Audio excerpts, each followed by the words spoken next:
Welcome to this explainer. Today, we're diving into a historical clash that fundamentally changed the sport of football forever.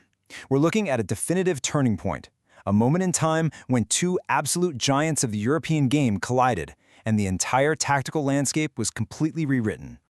Okay, let's get right into this fascinating debate. When most football fans hear the phrase total football, where does their mind immediately go? The Netherlands, right? You instantly think of the legendary Johan Cruyff, Rinus Michels, and that absolutely iconic Ajax side of the 1970s. But what if I told you the historical record suggests a completely different original blueprint? Did a team from Glasgow actually pioneer this fluid style of play way before the Dutch perfected it? Let's find out.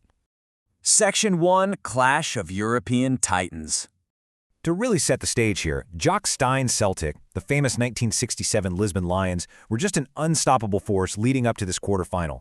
I mean, listen to these aggregate scores from the early rounds. A staggering 14-0 destruction of Coca-Cola in September, followed up by a 10-2 demolition of Waterford in November. They were literally scoring for fun, fully expecting to march straight back to the European summit, right up until they drew Ajax in March of 1971. Section 2, the Amsterdam Masterclass. Now, the build-up to this first leg in Amsterdam was just wild, literally filled with bizarre trivia that shows just how intense the atmosphere really was. First off, Celtic players actually needed constant police surveillance because Indonesian separatists had threatened to kidnap Ajax players. On top of that, a massive snowstorm nearly canceled the whole game before thawing just in the nick of time. Jock Stein was so ruthlessly focused, he flat-out declined an exhibition match against a Dutch women's side, telling them they were there for serious business. And veteran Steve Chalmers? The guy literally skipped a Glasgow City Council hearing for his new pub's liquor license just so he could travel with the squad. Once they actually got on the pitch, Jock Stein handed Celtic's Davy Hay the deeply unenviable task of man-marking Johan Cruyff. Hay later admitted the sheer overwhelming nature of that assignment. He noted that while the entire Ajax squad was world-class, Cruyff was just exceptional. In fact, Hay called this very match the true start of what the world would eventually come to know as total football. So how did this Amsterdam Masterclass actually play out? Well, for the first hour, Celtic held their ground pretty resolutely. Hay was sticking right to Cruyff, and goalkeeper Evan Williams was pulling off some really sharp saves. But then, right at the 60-second mark, Cruyff finally broke through with a brilliant individual goal. And after that, man, the roof just completely caved in on Celtic. Hulshoff blasted a free kick through the wall at 70 minutes, and Kaiser snuck in a crushing third goal right in the 90th minute. 3-0. That was the final damage. Despite Celtic's incredible European pedigree, they were thoroughly dismantled, leaving them staring at an absolute mountain to climb for the return leg in Scotland. Section 3, Stein's Hampton Counter. Listen, you don't become a legendary manager like Jock Stein without having some serious fight in you. He marched Celtic straight into a brutal training camp, prepping a massive tactical counterattack. To maximize their home advantage, Celtic moved the match to Hampton Park, packing in a roaring, electric crowd of nearly 84,000 fans. Stein also deployed every psychological trick in the book, going so far as to force Ajax out of their iconic colors and into an unfamiliar blue strip. Meanwhile, the 5,000 traveling Ajax fans were stuck grumbling about Glasgow's strict licensing laws, complaining that they couldn't even buy a proper pint in the afternoon. It is so fascinating to compare these two matches. Amsterdam, that was a fluid attacking masterclass, with Cruyff completely running the show. But the second leg in Glasgow, that was entirely defined by Stein's gritty, tactical adjustments. Celtic brought such intense physicality to the game that Ajax coach Rinus Michels actually complained about rough tackles at the final whistle. Ajax had to counter by totally flooding the midfield just to suffocate Celtic's overlapping fullbacks. It was a true tactical chess match.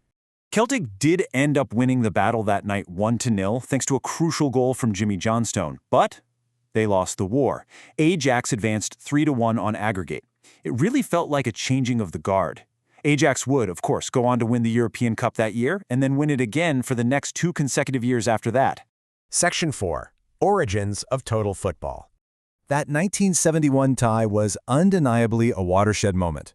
But if you zoom out and look at the entire historical record between these two iconic clubs across the decades, there is incredibly little to separate them. Across all major European competitions, Ajax holds the absolute slightest of edges, with 5 wins overall compared to Celtic's 4. It doesn't get much tighter than that. All right, here is where the history gets really spicy. Listen to what Celtic's legendary Lisbon Lion, Tommy Gamel, had to say. He boldly stated, "The Dutch got the credit for total football, but we were doing something similar at Celtic from the early days of Big Jock." I mean, wow, that opens up an incredible question about who really invented this iconic, fluid style of play that we all celebrate today. And you know what? Jamel wasn't just bragging here. He had the tactical receipts to back it up. He argued that the 1967 Celtic team had incredible positional fluidity long before the Dutch made it globally famous. Think about it. Bobby Murdoch was a genuine two-footed player comfortable anywhere. John Hughes could play center forward or comfortably on either flank. Bertie Auld would start wide before seamlessly drifting inside to control the game. And the great Jimmy "Jinky" Johnston, he had the absolute freedom to roam all over the pitch to cause maximum chaos. This kind of versatility, it was the very essence of what the world would later call total football. The legacy of this tie? It literally shaped the modern football you and I watch every single weekend. Cruyff took the Dutch philosophy to Barcelona, which directly influenced modern tactical geniuses like Pep Guardiola. But it is completely undeniable that Jock Stein was employing these highly fluid attacking concepts years earlier in Glasgow. So whether Stein laid the groundwork or Michels and Cruyff perfected it, this 1971 clash was the ultimate passing of the torch that built the modern game. So, I'll leave you with a final thought to ponder about the beautiful game. Considering the evidence from both sides of this amazing historic rivalry, did history give the Dutch just a little too much credit, or were they simply perfecting the brilliant fluid blueprint that Jock Stein's Celtic started? Thanks so much for joining me on this explainer, and remember to always keep questioning the history behind the sports we love.